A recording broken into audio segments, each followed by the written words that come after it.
ఆత్మీయులైన ప్రేక్షకులకు నమస్కారం. నా పేరు డాక్టర్ చిరుమామిళ్ళ మురళీ మనోహర్. ఈ కార్యక్రమంలో ఒక ముఖ్యమైన విషయాన్ని తెలుసుకోబోతున్నాం. ఎంతోమంది అడుగుతున్న సమస్య ఇది, ఎంతోమందిని వేధిస్తున్న సమస్య ఇది. ఇదే బట్టతల, బాల్నెస్. ఈ బట్టతల అనేది నిజానికి ఒకసారి మొదలైతే ఇక దాన్ని ఏమీ చేయలేమేమో అని చాలామంది అనుకుంటూ ఉంటారు. కానీ ఈ బట్టతలని కూడా నివారించుకునేటువంటి అవకాశం ఉంది. ముఖ్యంగా ఈ మధ్యకాలంలో చిన్నపిల్లల్లో ఈ బట్టతలను ఎక్కువ చూస్తున్నాం. అంటే యువకులలో ఇక్కడ రెండు రకాల బాల్నెస్లు ఉంటాయి. ఒకటి మేల్ ప్యాటర్న్ బాల్నెస్, రెండు female pattern baldness. Male pattern baldness అంటే ఏమిటి అంటే మగవాళ్ళల్లో ఒక ప్రత్యేక తరహాలో జుట్టు ఊడుతున్నప్పుడు దాన్ని మేల్ ప్యాటర్న్ బాల్నెస్ అంటారు. అంటే ఈ ముందు ఈ రెండు పక్కల నుంచి జుట్టు ఇలాగ ఓడటం మొదలు పెడుతుంది, ఇలాగ వెనక్కి వెళ్ళిపోతూ ఉంటుంది. అలాగే మధ్య భాగంలో కూడా. ఇక ఫిమేల్ ప్యాటర్న్ బాల్నెస్ ఎలా ఉంటుంది అంటే ఓవరాల్గా ఈ పైకి వెళ్ళిపోతూ ఉంటుంది, అలాగే ఈ పాపడి తీసే చోట పలచబడిపోతూ ఉంటుంది. ఇలా బట్టతల మొదలైనప్పుడు చాలామంది ఇక టెన్షన్లు పట్టడం మొదలు పెడతారు, ఆత్మన్యూన్యతాభావానికి లోనవుతారు. అయితే ఈ బట్టతలకి కూడా దారితీసే కారణాలు ఉంటాయి. ఆయుర్వేదం ఏం చెప్తుందంటే సంక్షేపత క్రియాయోగో నిదానస్యచ వర్జనం ఉంటుంది. అంటే కారణాలు కనుక్కొని దాన్ని సరిదిద్దుకోవటం. వీటిల్లో ముందుగా చెప్పుకోవాల్సింది వంశపారపర్యత. దీన్ని ఎవరు ఏం చేయలేరు, కానీ కొన్ని మాడిఫైబుల్ కాజెస్ ఉంటాయి. వీటిని మార్చుకోగలిగితే ఈ బట్టతల వచ్చేటటువంటి ఆ వేగాన్ని అడ్డుకోవచ్చు. కొన్ని సందర్భాల్లో పూర్తిగా బట్టతల రాకుండా కాపాడుకోవచ్చు కూడా. ఉదాహరణకు కొన్ని కుటుంబాలలో టెస్టోస్టెరాన్ ఆధిక్యత ఎక్కువ ఉంటుంది. ఇలాంటి కుటుంబాలలో వాళ్ళు చాలా జాగ్రత్తగా ఉండాలి. ఇప్పుడు మనం చెప్పుకోబోయే జాగ్రత్తలు తీసుకోవాలి. హార్మోన్ల తేడాలు ఏమైనా ఉంటే వాటిని సరిదిద్దుకోవాలి. అలాగే ఈ బట్టతలకి ముఖ్యమైన కారణం థైరాయిడ్ వ్యాధి. ఈ థైరాయిడ్ సమస్య కూడా ఈ మధ్య బాగా పెరిగిపోతూ ఉంది. ఆందోళనలు, ఒత్తిళ్ళు, ఆటో ఇమ్యూనిటీ ఇవన్నీ ఈ థైరాయిడ్కి దారితీస్తున్నాయి. అలాగే ఈ ప్రసవ సమయాలలో కూడా జరిగే హార్మోన్ల తేడాల వల్ల కూడా చాలామందిలో ఫిమేల్ ప్యాటర్న్ బాల్నెస్ వస్తుంది. ఇంకా ముఖ్యంగా సంతాన నిరోధక మాత్రలు వాడే సందర్భాలలో కూడా ఈ సమస్య వచ్చేటువంటి అవకాశం ఉంటుంది, ఫిమేల్ ప్యాటర్న్ బాల్నెస్. అలాగే ఎలోపీషియా ఏరియేటా, ఇది ఒక ఆటో ఇమ్యూన్ వ్యాధి. అంటే మన ఇమ్యూనిటీ మనమేనే దాడి చేసి వెంట్రుకల కుదుళ్ళని దాడి చేసి వాటిని నిర్వీర్యపరుస్తుంది. ఇలాంటి సందర్భాలలో కూడా అది ఆ తర్వాత కాలంలో బట్టతలకి దారితీస్తుంది. అలాగే వ్యాధి నిరోధక శక్తి స్వయం ప్రేరితంగా మారి వికటించిన సందర్భాల్లో కూడా ఏ ఆటో ఇమ్యూన్ డిసీజ్ అయినా సరే అది బట్టతలకి ఒక ప్రేరకం కింద పనిచేస్తుంది. ఉదాహరణకు విటిలిగో కానీ లేకపోతే ఇతరత్ర ఏదైనా ఆటో ఇమ్యూన్ డిసీజెస్ కానీ. అలాగే కొన్ని రకాల మందులు ఒకవేళ పడకపోయినా అలాంటి సందర్భాల్లో కూడా ఈ బట్టతల వస్తుంది. ఇంకా కీమోథెరపీ సరే. అలాగే స్టీరాయిడ్స్ వాడుతున్న సందర్భాల్లో కూడా ఈ బట్టతల రావచ్చు. అన్నిటికీ మించి నర్వస్నెస్ అంటే వాతతత్వం అంటాం ఆయుర్వేదంలో, ఆందోళన పడే మనస్తత్వం ఉన్న వాళ్ళల్లో ఈ బట్టతల వచ్చే అవకాశం ఉంటుంది. ఇంకా కొంతమందికి ఈ ట్రైకోటిల్లోమానియా అని ఒక మానసిక సమస్య ఉంటుంది.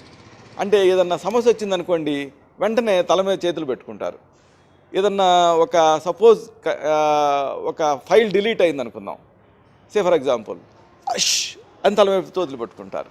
ఇలా ఏం జరిగినా కానీ తల మీద చేతులు పెట్టుకుంటారు, తలను పీక్కుంటారు. ట్రైకోటిల్లోమానియా అంటారు.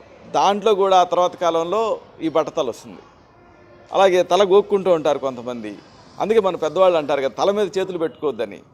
ఇలాగా ఇంకా కొంతమంది ఉంటారు ఈ తల మీద చాలా మొరటుగా వ్యవహరిస్తూ ఉంటారు. ఉదాహరణకు కొంతమంది పేషెంట్స్ని చూశాను, ఈ పానీటైల్ వేసుకుంటారు కదా అది జారిపోతూ ఉంటుంది. అప్పుడు ఆ రెండు పాయల కింద విడదీసి గట్టిగా లాగుతారు. ఆ గట్టిగా లాగినప్పుడు ఆటోమేటిక్గా బ్యాండ్ పైకి వెళ్తుంది. అంటే బ్యాండ్ని మామూలుగా జరుపుకోవచ్చు కదా, కానీ ఇలాగ లాగి జరుపుకుంటారు. ఇలాగా తల మీద ఏదైనా మొరటుగా వ్యవహరించిన సందర్భాలలో కూడా అది ఆ తర్వాత కాలంలో ఈ హెయిర్ ఫాల్కి దారితీస్తుంది. అలాగే తలని మరీ ఎక్కువగా దూకోవడం కూడా ఒక కారణమే. ఇది కొంతమందిలో చూస్తూ ఉంటాం. ఆ గదిలోకి వెళ్తారు, మళ్ళీ ఈ గదిలోకి వచ్చి మళ్ళీ డ్రెస్సింగ్ టేబుల్ దగ్గర మళ్ళీ తలను దూకుంటారు, మళ్ళీ వెళ్తారు, మళ్ళీ తలను దూకుంటూ ఉంటారు. బండి డ్రైవ్ చేసుకొని వచ్చి హెల్మెట్ తీస్తారు, వెంటనే తల దూకుంటారు. మళ్ళీ కాలేజీలోకి ఎంటర్ అయ్యే ముందు ఒకసారి తల దూకుంటూ ఉంటారు. ఇలాగే తలని అతిగా దూకునే సందర్భాల్లో కూడా టీజింగ్ జరుగుతుంది. చూడండి, మనం ఒక గడ్డి నేలలో నడుస్తూ ఉన్నాం అనుకోండి, అలా కొంచెం దూరం చాలామంది నడుస్తూ ఉంటే అక్కడ వేయకుండానే ఒక దారి ఏర్పడుతుంది. అలాగే బాగా మరీ ఎక్కువ దూకున్నా కానీ అక్కడ జుట్టు అనేది రాలిపోతుంది. అది బట్టతలకి ఒక ప్రేరకం కింద పనిచేస్తుంది. అలాగే మరీ గట్టిగా ఉండే దువ్వెలను వాడిన సందర్భాల్లో కూడా ఈ బట్టతల రావచ్చు. అలాగే చెంప పిన్నులు వాడటం, ఇలాంటివి కూడా. ఇంకా కొన్ని సందర్భాల్లో తలకి దెబ్బ తగిలిందనుకోండి, అక్కడ హెయిర్ ఫాలికల్ డెస్ట్రాయ్ అవుతుంది. ఇక అక్కడ నుంచి ఆ బట్టతల అనేది వేగవంతం అవుతుంది. అలాగే గాయాలైనా ఈ సమస్య రావచ్చు. ఇంకా ఏదన్నా ఒకవేళ మంటలు అంటుకున్నాయనుకోండి, అంటే ఆ సెగ తగిలిందనుకోండి జుట్టుకి, అలాంటి సందర్భాల్లో కూడా వెంట్రుకల కుదులు ముందు దెబ్బతింటాయి. చాలామంది మహిళల్లో చూస్తూ ఉంటాం, గ్యాస్ అంటించేటప్పుడు ముందు దాన్ని బర్నర్ని ఆన్ చేస్తారు, గ్యాస్ వస్తూ ఉంటుంది, కొద్దిసేపు అయిన తర్వాత వెలిగిస్తారు. అప్పుడు ఏమవుతుంది, ఒక్కసారి దబ్బున అంటుకుంటుంది ఆ గ్యాస్ అనేది. ఆ వేడికి ఒక్కసారి ఆ సెగ తలకు తగులుతుంది. అక్కడ నుంచి ఇక ఫిమేల్ ప్యాటర్న్ బాల్నెస్ స్టార్ట్ అవుతుంది. ఇంకా టీనియా క్యాపిటిస్ అని ఒక రకమైనటువంటి స్కిన్ డిసీజ్, అంటే ఫంగల్ డిసీజ్, ఇది ఉన్న సందర్భాలలో కూడా అది బట్టతలకి ప్రేరకంగా ఉంటుంది. అలాగే దీర్ఘకాలపు వ్యాధులు సరే ఇంకా ఏదన్నా శస్త్రచికిత్స జరిగిన సందర్భాలలో కూడా ఈ బట్టతలకి అది ఒక కారణం కింద ఉంటుంది. జ్వరాలు వచ్చే సందర్భాలలో టైఫాయిడ్ లాంటివి ఉన్నప్పుడు అవి వచ్చి తగ్గిన తర్వాత ఇక బట్టతల అనేది స్టార్ట్ అవుతుంది. ఇవన్నీ బట్టతలకి నేరుగా కారణాలు కాకపోయినప్పటికీ కూడా ప్రోద్బలకర అంశాలు ఇవి, అంటే ప్రీ డిస్పోజింగ్ ఫ్యాక్టర్స్ అంటారు. అక్కడ నుంచి బట్టతల మొదలవుతుంది. సరే, మీకు వయసు కాని వయసులో, చిన్న వయసులో బట్టతల వస్తుంది, ఏం చేయాలి? కొన్ని చమత్కారమైన చికిత్సలు ఉన్నాయి. వీటిని, ఈ స్వయం చికిత్సలని తెలుసుకుందాం. మొదట ఔషధం. దీనికి మీకు కావాల్సింది హుక్కా పీలుస్తారు కదా, హుక్కాలో పొగాకు కాస్త మిగిలిపోయి ఉంటుంది, అది 5 గ్రాములు కావాలి.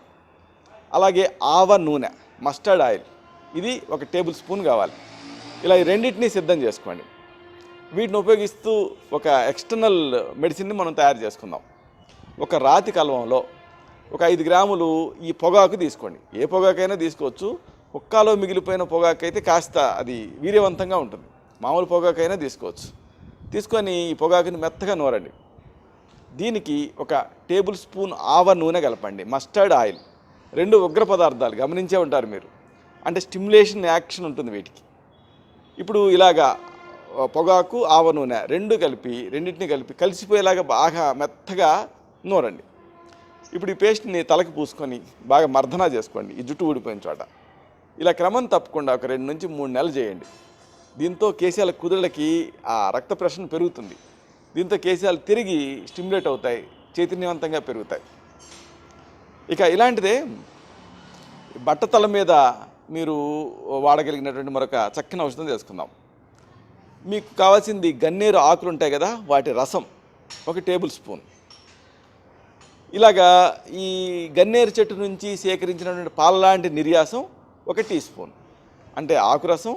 అలాగే గన్నేరు ఆకుని ఇలా తుంపారనుకోండి, మీకు తెల్లగా పాల్లాగా గారుతాయే, అది కూడా సేకరించండి 1 టీ స్పూన్. మరి ఈ రెండింటిని కలిపి అప్లై చేయాలి కదా, ఏదన్నా ఒక ముతక గుడ్డ ఇలాగా సిద్ధం చేసుకోండి. ఇప్పుడు దీని తయారీ విధానం, ప్రయోగ విధానం తెలుసుకుందాం. ఒక బౌల్లో ఈ గన్నేరు ఆకుల రసాన్ని, అలాగే ఈ గన్నేరు చెట్టు నుంచి సేకరించినటువంటి ఆ పాల లాంటి నిర్యాసాన్ని రెండింటినీ కలిపి, మొత్తంగా కలిపి 1 టేబుల్ స్పూన్ అవసరం మీకు తీసుకోండి. ఇప్పుడు ఒక ముతక గుడ్డదేనన్నా, ఒక పీలిక కానీ, ఒక గుడ్డ కానీ, కాటన్ గుడ్డ తీసుకొని దీన్ని అద్దె తీసుకొని ఈ బట్టతల మీద బాగా పూసుకొని రుద్దుకోండి. ఇలా కొంతకాలం పాటు రెగ్యులర్గా చేస్తూ ఉంటే కేశాలు తిరిగి స్టిమ్యులేట్ అవుతాయి. ఇక ఇలాంటిదే మరొక ఆసక్తికరమైన ఔషధం తెలుసుకుందాం. మీకు దీనికి కావాల్సింది పెరుగు, కర్డ్ 2 టేబుల్ స్పూన్లు, అలాగే కర్పూరం, క్యాంఫర్, ఇది కూడా 2 టేబుల్ స్పూన్ సిద్ధం చేసుకోండి.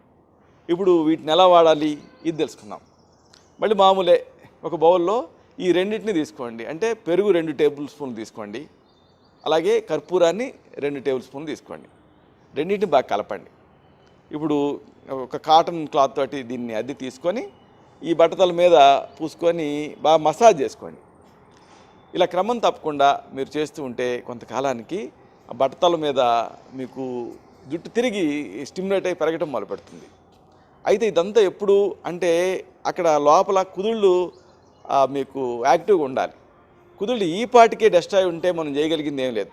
కానీ చాలామందిలో కుదుళ్ళు నిద్రాణ స్థితిలో ఉండి ఆ తర్వాత క్రమంగా అవి చనిపోవడం మొదలు పెడతాయి. అలాంటి టైంలో కనుక మీరు ఈ ట్రీట్మెంట్ తీసుకుంటే దీంతో మంచి ఫలితం వస్తుంది. ఇలాగా ఈ మీకు అనువైన ఒక చికిత్స తీసుకుంటూ దీని కారణాలు మనం చెప్పుకున్న ముందు, అంటే హార్మోన్ సమస్యల దగ్గర నుంచి మొదలుపెట్టి మానసిక సమస్యల వరకు అన్నిటినీ చక్కదిద్దుకోవాలి. దుమ్ము, ధూళి ఇలాంటి వాటి నుంచి దూరంగా ఉండండి. ఎండకి గురికాకండి. అలాగే ఒకవేళ ఎక్కువ చెమట పడుతూ ఉంటే అలాంటి పరిస్థితుల్ని చక్కదిద్దుకోండి. అలాగే బాగా హీటు అంటే విదాహకర పదార్థాలు మానేయండి, ఆవకాయ ఇలాంటివి. అలాగే నిద్ర వేళలు సక్రమంగా ఉండేలా చూసుకోండి. ఆందోళన, ఒత్తిడి ఇలాంటి వాటిని తగ్గించుకోండి. ఏదన్నా ఒక దీర్ఘకాలపు సమస్య ఉంటే, వ్యాధి ఉంటే దాన్ని ఎప్పుడూ అశ్రద్ధ చేయకండి. అలాగే ఆల్కహాల్ ఎంత మాత్రం మంచిది కాదు, ఇది కూడా ఒక విషంలాగా పనిచేస్తుంది, విదాహకర పదార్థం, మానేయండి.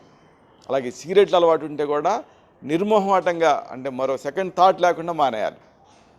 మీ ఇంద్రధనుసులో రంగులు ఉంటాయే, ఆ రంగులన్నీ మీ ప్లేట్లో ఉండాలి, అలాంటి ఆహారం తీసుకోండి. అంటే తాజా ఆకుకూరలు, కాయగూరలు, పండ్లు ఇలాగ అన్నీ న్యాచురల్ తీసుకుంటూ ఉండండి. అలాగే ప్రోటీన్ అవసరం, మన జుట్టులో కెరోటిన్ అనే ప్రోటీన్ ఉంటుంది, దానికి మీరు ప్రోటీన్ సప్లిమెంట్ చేయాలి. కాబట్టి మాంసకృత్తులు అలాగే ఐరన్ ఎక్కువ ఉండేటటువంటి ఆహారాలు తీసుకుంటూ ఉండండి, అంటే ఆకుకూరలు ఇలాంటివి. అలాగే పరిశుభ్రత కూడా ముఖ్యం, వ్యక్తిగత పరిశుభ్రత పాటించండి. వారానికి 1 లేదా 2 సార్లు తలస్నానం చేస్తూ ఉండండి. అలాగే నిద్ర చాలా ముఖ్యం, రోజుకి కనీసం 8 గంటలు నిద్రపోతూ ఉండండి. అలాగే ఏదైనా ఫంగల్ డిసీజెస్ ఉంటే అలాంటి వాటిని ఎప్పుడు అసలు చేయకండి. అలాగే కేశాలకి ఏదైనా హాని కలిగించే అలవాట్లు కానీ, హెయిర్ స్టైల్స్ కానీ ఇలాంటివి ఉంటే అలాంటివి ఫాలో అవ్వకండి. ఇంత చేసినప్పటికీ మీకు సమస్య తీవ్రంగా ఉంటే, త్వరగా మీకు బట్టతల వస్తుందని అనుమానం ఉంటే, అప్పుడు మీ నాడిని చూసి మీ తత్వాన్ని పరీక్ష చేసి మీకు మాత్రమే ప్రత్యేకమైనటువంటి ఆయుర్వేద ఔషధాలు ఉంటాయి. ఉదాహరణకు సప్తామృత లోహం ఇలాంటివి, అలాగే ఈ హస్తిదంత మసి ఇలాంటివి, వీటిని సమస్య తీవ్రతను బట్టి మీకు ప్రిస్క్రైబ్ చేయాల్సి ఉంటుంది. అప్పుడు ఈ సమస్యను మీరు అడ్డుకోవచ్చు. ఇలాంటి మరొక ఆసక్తికరమైన విషయాన్ని తిరిగి ఇదే కార్యక్రమాల పరంపరలో మనం కలుసుకున్నప్పుడు సవివరంగా, సహేతుకంగా, సమగ్రంగా తెలుసుకుందాం. అంతవరకు సెలవు. శుభం.